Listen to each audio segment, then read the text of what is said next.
আসসালামু আলাইকুম। আন্তর্জাতিক সংবাদে আপনাকে স্বাগতম। শুরুতেই জানাচ্ছি আজকের সংবাদের শিরোনামগুলো।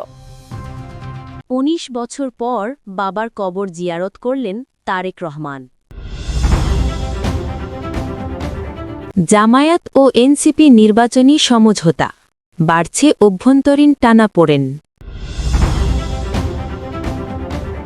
তারেক রহমানকে ভোটার করে নিতে প্রস্তুত ইসি।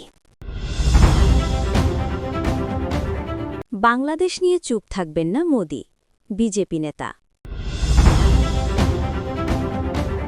ছাত্র শিবিরের নতুন কেন্দ্রীয় সভাপতি নুরুল ইসলাম সাদ্দাম। এতক্ষণ শুনছেন শিরোনামগুলো, এখন শুনবেন বিস্তারিত রিপোর্টে তাসলিমা আফরোজ। দীর্ঘ ১৭ বছরের নির্বাসন কাটিয়ে দেশে ফেরার দ্বিতীয় দিনে আজ শুক্রবার বিকেলে বাবা শহীদ রাষ্ট্রপতি জিয়াউর রহমানের সমাধি জিয়ারত করেছেন বিএনপির ভারপ্রাপ্ত চেয়ারম্যান তারেক রহমান। বিকেল ৪:৪২ শেরেবাংলা নগরের জিয়া উদ্যানে উপস্থিত হয়ে তিনি সমাধিতে পুষ্পস্তবক অর্পণের মাধ্যমে শ্রদ্ধা নিবেদন করেন। শ্রদ্ধা নিবেদন শেষে তিনি মরহুম নেতার আত্মার মাগফিরাত কামনায় বিশেষ দোয়া ও মোনাজাতে অংশ নেন। এর আগে বেলা ৩টের কিছু আগে তারেক রহমান গুলশানের বাসভবন থেকে জিয়া উদ্যানের উদ্দেশ্যে রওনা হন। গতকালের মতো আজকেও তিনি লাল সবুজ রঙে সজ্জিত সেই বিশেষ বাসে চড়ে অনুষ্ঠানস্থলে আসেন।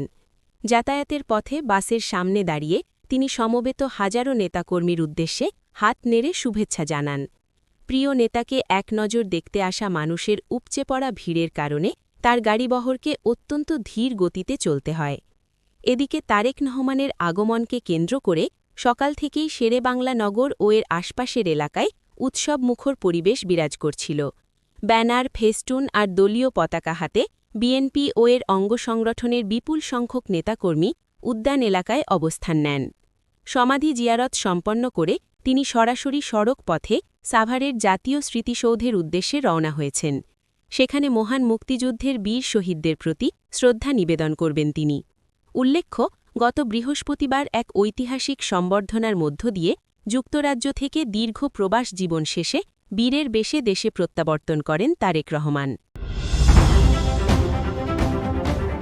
আসন্ন একাদশ জাতীয় সংসদ নির্বাচনকে সামনে রেখে আসন সমঝোতার পথে অনেকটাই এগিয়েছে বাংলাদেশ জামায়াতে ইসলামী ও জাতীয় নাগরিক পার্টি এনসিপি।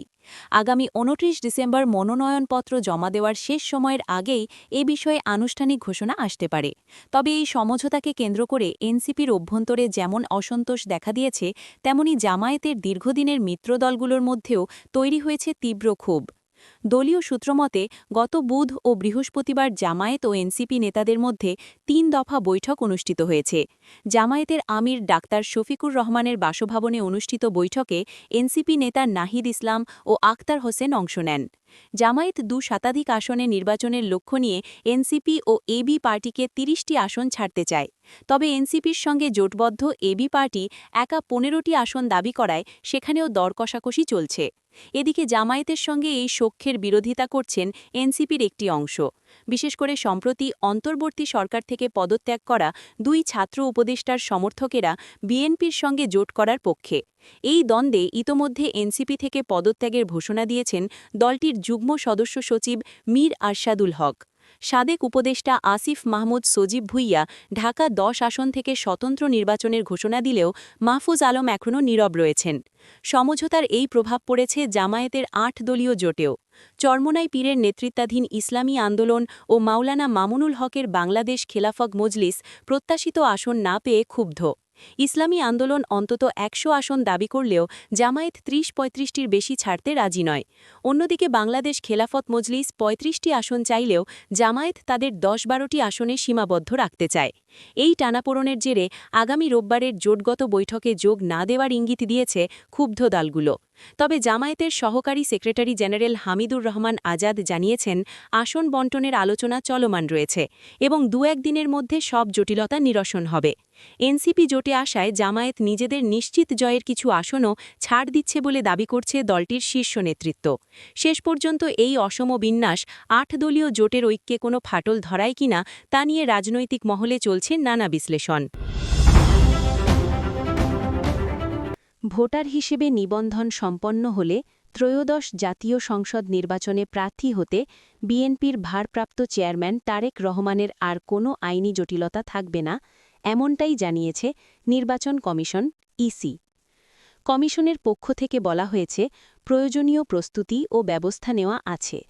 পরিস্থিতি ও নিরাপত্তা বিবেচনায় ভোটার নিবন্ধনের পদ্ধতি চূড়ান্ত করা হবে। বিএনপি আগেই জানিয়েছে, শনিবার ২৭ ডিসেম্বর তিনি ভোটার হবেন। এর আগে দলটির পক্ষ থেকে তারেক রহমানকে বগুড়া ৬ আসনে মনোনয়ন দেওয়া হয়েছে।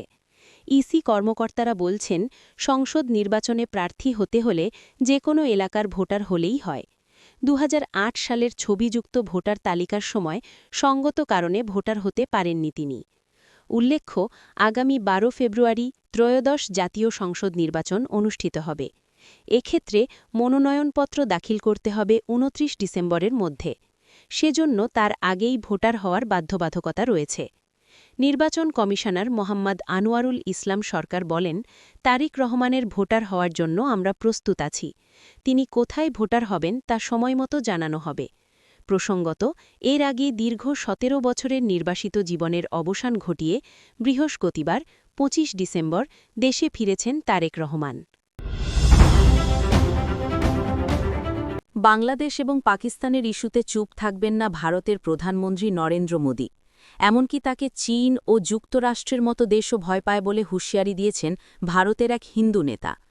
জম্মু কাশ্মীরের কিশতওয়ারে হিন্দু সংগঠনগুলোর ডাকা এক প্রতিবাদ কর্মসূচিতে এই মন্তব্য করেন বিজেপি বিধায়ক ও জম্মু কাশ্মীর বিধানসভার বিরোধী দলীয় নেতা সুনীল শর্মা। সনাতন ধর্ম সভার সভাপতি মহন্ত রাম শরণ দাস আচার্যের নেতৃত্বে এই প্রতিবাদ মিছিলে অংশ নেন বিজেপি নেতাকর্মীরা। Economic Times. বাংলাদেশে এক হিন্দু শ্রমিককে হত্যা ও সহিংসতার প্রতিবাদে এই বিক্ষোভের আয়োজন করা হয়। মিছিলে সুনীল শর্মা বলেন, বাংলাদেশে যা ঘটছে তা ভারতকে উস্কানি দেওয়ার এবং দেশটিকে যুদ্ধের দিকে ঠেলে দেওয়ার জন্য বেশ কয়েকটি রাষ্ট্রের একটি ষড়যন্ত্র। শর্মা বলেন, যুক্তরাষ্ট্র ও চীন প্রধানমন্ত্রী নরেন্দ্র মোদীকে ভয় পায়, যিনি বিশ্বজুড়ে বিশেষ করে বাংলাদেশে হিন্দুদের আশা ভরসার প্রতীক। ২০৪৭ সালের মধ্যে ভারত যেহেতু সামরিক ও অর্থনৈতিক পরাশক্তিতে পরিণত হওয়ার দিকে এগিয়ে যাচ্ছে, তাই ভারতকে দুর্বল করার জন্য একদল দেশের ষড়যন্ত্র চলছে। পরে বিক্ষোভকারীদের একটি দল ডেপুটি কমিশনারের কাছে স্মারকলিপি জমা দিয়ে বাংলাদেশের পরিস্থিতি নিয়ে উদ্বেগ প্রকাশ করে। এছাড়া তারা ভারতের রাষ্ট্রপতি, প্রধানমন্ত্রী এবং স্বরাষ্ট্র ও পররাষ্ট্রমন্ত্রীর কাছেও স্মারকলিপি দেবেন, যাতে কেন্দ্র বাংলাদেশে হিন্দু রক্ষা এবং তাদের সম্পত্তি ও উপাসনালয় সুরক্ষায় হস্তক্ষেপ করে। বিক্ষোভকারীরা বাংলাদেশের অন্তর্বর্তী সরকারের প্রধান উপদেষ্টা ড মুহাম্মদ ইউনুস এবং মুসলিমদের বিরুদ্ধে স্লোগান দেন। সনাতন ধর্ম সভার ডাকা বন্ধের কারণে বেশ কিছু দোকানপাট ও ব্যবসা প্রতিষ্ঠান বন্ধ ছিল।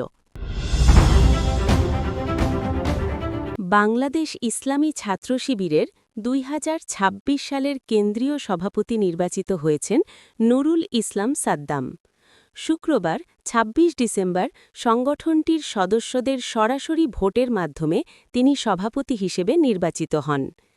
এদিন সকালে রাজধানীর বাংলাদেশ চীন মৈত্রী সম্মেলন কেন্দ্রে সারা দেশ থেকে আগত ৬,০০০-এর বেশি সদস্যের অংশগ্রহণে ছাত্র শিবিরের কেন্দ্রীয় সদস্য সম্মেলন শুরু হয়।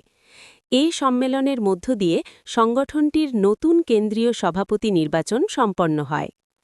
ছাত্র শিবিরের গঠনতন্ত্র অনুযায়ী সারা দেশ থেকে আগত সদস্যদের সরাসরি ও গোপন ভোটে সভাপতি নির্বাচন করা হবে। নির্বাচিত সভাপতি পরবর্তীতে সংগঠনের সেক্রেটারি জেনারেল মনোনীত করবেন। আজকের আন্তর্জাতিক সংবাদ এই পর্যন্তই। নিয়মিত সব ধরনের সংবাদ জানতে আমাদের চ্যানেলটি সাবস্ক্রাইব করে রাখুন। ধন্যবাদ।